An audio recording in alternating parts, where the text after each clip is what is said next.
Salam alaikum, l'île au trésor.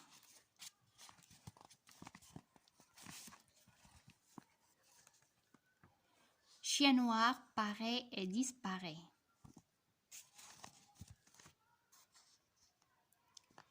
L'hiver arrive. Mon pauvre père tombe malade. Le docteur M. Liversi nous fait comprendre qu'il ne vivra pas jusqu'au printemps.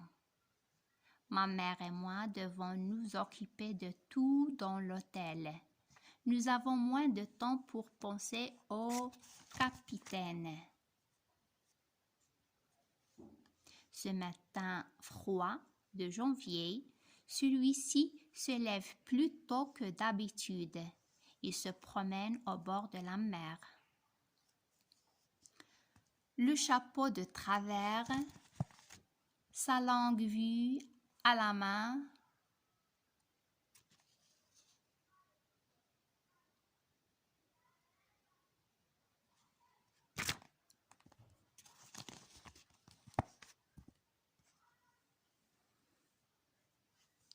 ma mère est en haut, près de mon père.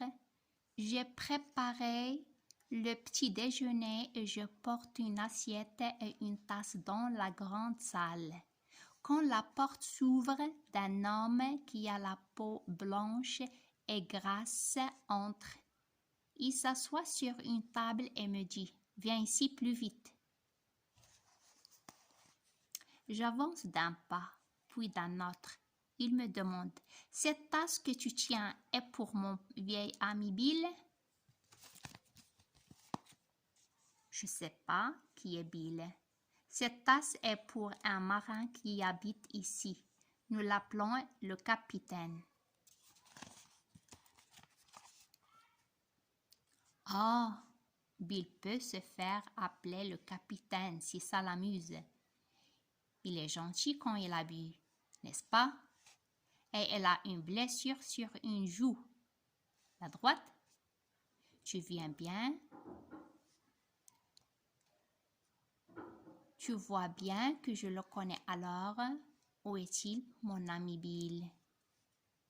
Il est parti se promener, mais il va revenir bientôt. Tu dis vrai. Le voilà. Que Dieu soit avec lui.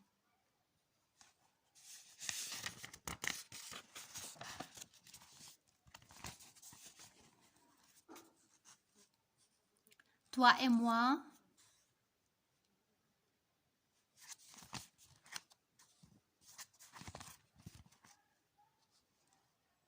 moi, nous allons rentrer dans la salle et nous mettre derrière la porte. Quand Bill va être content de nous voir. L'étranger me pousse derrière la porte. Il tire son couteau. J'entends son cœur battre. Elle a aussi peur que moi. Enfin, le capitaine entre. Il ne regarde ni à droite ni à gauche. Il traverse la pièce et s'arrête devant son petit déjeuner. « Bill !» dit alors l'étranger. Le capitaine tourne sur lui-même. Son visage devient blanc et tout d'un coup il semble malade. Plus vieux, il s'écrie « Chien noir !» Lui-même, répond l'homme. « Oui, chien noir qui vient voir son vieil ami Bill. Ah, nous en avons vu du pays, nous deux. »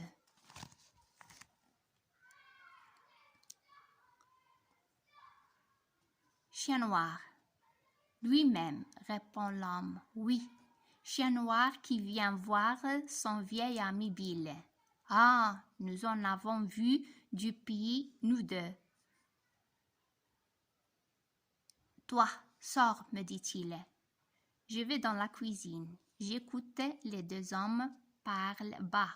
J'entends seulement un mot de temps en temps. Mais, peu à peu, les voix montent. Le capitaine crie « Non et non, c'est assez !» Puis, des chaises, une table tombe. Devant moi, par la fenêtre, je vois passer Chien Noir, suivi du capitaine. Tous deux ont un couteau à la main.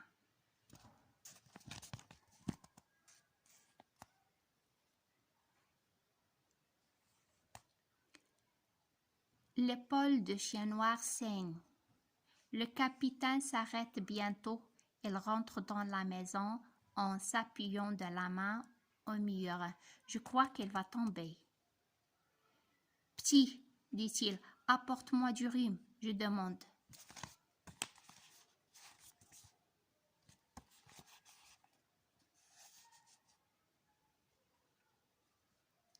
Êtes-vous blessé? Il répète, du rhume, apporte du rhume. Puis il ajoutait, il va falloir partir d'ici. Du rhume, je te dis. Je cours en chercher, mais ma main tremble. Je casse un verre et une assiette. Je ramasse encore les morceaux quand j'entends un grand bruit dans la salle. Le capitaine est tombé sur le sol. Tout son sang semble monter à son visage.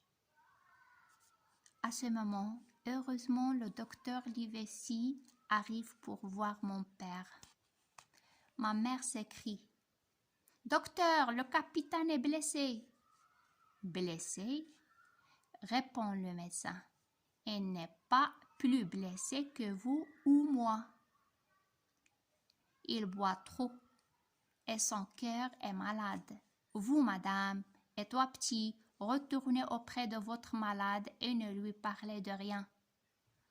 Moi, je dois essayer de sauver ce méchant homme. » Un moment après, il monte à son tour et il nous dit « Il va mieux, mais il faut qu'il reste couché une semaine. S'il recommence à boire, il ne vivra pas longtemps. »